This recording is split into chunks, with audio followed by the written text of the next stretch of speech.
জাতিসংঘের সদর দফতরে যাওয়ার ব্যাপারে বিএনপির অবস্থান ব্যক্ত করলেন দলটির মহাসচিব মির্জা ফখরুল ইসলাম আলমগীর।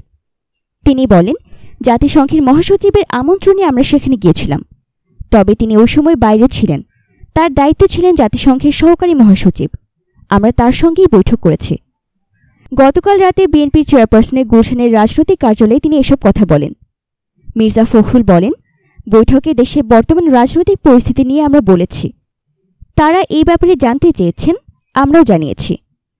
আমরা বর্তমানে আওয়ামী লীগ সরকারের দুঃশাসন এবং অপশাসনের কথা তাদের কাছে উল্লেখ করেছি। বিএনপি মহাসচিব আরও বলেন, জাতিসংঘের চার্টারে পরিষ্কার করে বলা আছে, সদস্য দেশের সরকার, বিরোধী দল, রাজনৈতিক দল ও ব্যক্তি যে কেউ যে কোনো বিষয়ে উপস্থাপন করতে পারবে জাতিসংঘে। এক প্রশ্নের জবাবে মির্জা ফখরুল বলেন, দলের ভারপ্রাপ্ত চেয়ারম্যান তারেক রহমানের সঙ্গে আমার দেখা হয়েছে। দেশের বর্তমান পরিস্থিতি নিয়েও আলোচনা হয়েছে। ওই বৈঠকে উপস্থিত ছিলেন দলটির স্থায়ী কমিটির সদস্য ড খন্দকার মোশাররফ হোসেন, ব্যারিস্টার মওদুদ আহমেদ, মাহবুব হোসেন, ড মঈন খান, গয়েশ্বরচন্দ্র রায়, আমির খসরু মাহমুদ চৌধুরী। এতক্ষণ আমাদের সাথে থাকার জন্য ধন্যবাদ।